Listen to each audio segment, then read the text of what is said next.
So, Chris, can you just talk us through the sort of top line? This is sort of polling about sort of the public's perception of Labour and their sort of policy offer. So talk us through the sort of top line results. Yeah, so the first question we asked was kind of about to what extent do you think a large Labour majority, we didn't call it supermajority because I'm not quite sure what the threshold Good. for a That is supermajority really is. annoying me, this supermajority nonsense. This Americanism should not be in British politics. Yeah, it really is creeping into the British lexicon now. But yeah, so a large majority, we did define that as over 100 seat majority. And what do you think that will represent in relation to British politics? And we found that about half of the UK public thought that it would represent a change, and a third said that it would represent more of the same. But when we asked the same sort of question and how that would change potentially, your life, as in the respondent's life, fewer thought it would represent a change, and more ended up saying that it would represent more of the same.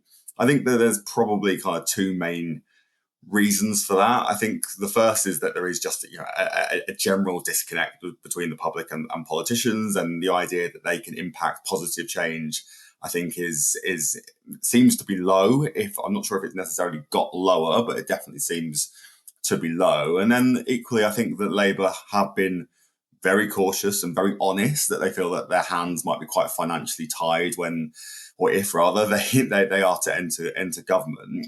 And I think that has cut through to the public. I don't think the public are quite expecting a 1997 new dawn. I don't think they're necessarily expecting a glut of policy wins within the first 100 days. I think they are very much expecting not more of the same, but perhaps just a better management of the state Britain is in at the minute.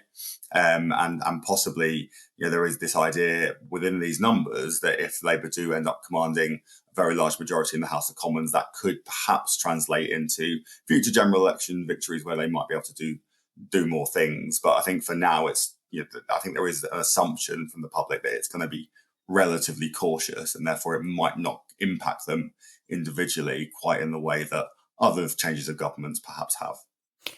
And you also ask people, do you think the Labour will actually be more radical in government? Are they going to take this this cautious mask off once they get into power and start doing more dramatic things? And the interesting thing about this finding was Tory and Reform voters were more likely to think that they're going to be radical than Labour voters. Almost, there's a sort of sense that they're lying to us, whereas Labour voters sort of don't think that.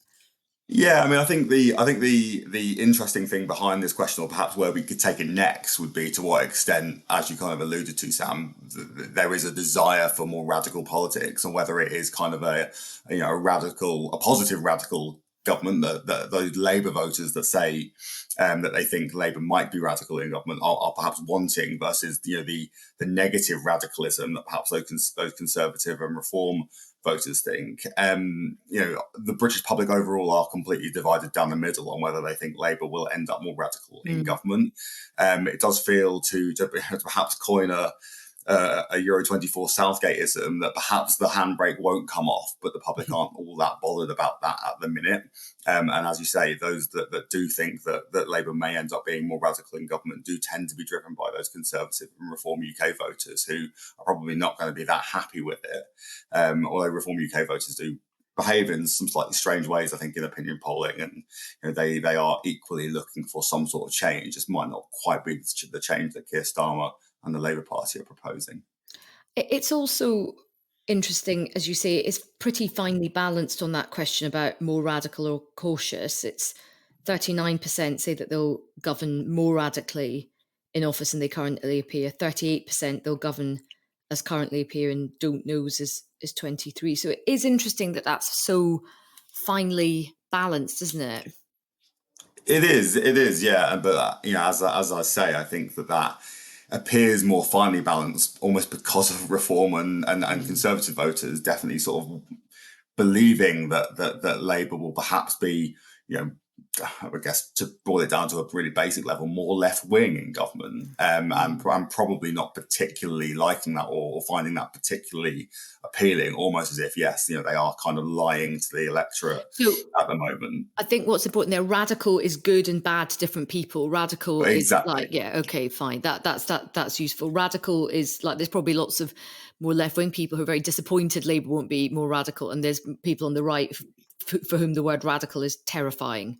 Yeah, exactly. So I Paying a think lot that more would be the tax. next stage for the question, would be to try and dig into whether they believe, safety first is good, or if they would like to see something a bit more radical from the Labour Party. And as you say, I think the hunch perhaps from those on the right of the political spectrum will be that they wouldn't want that.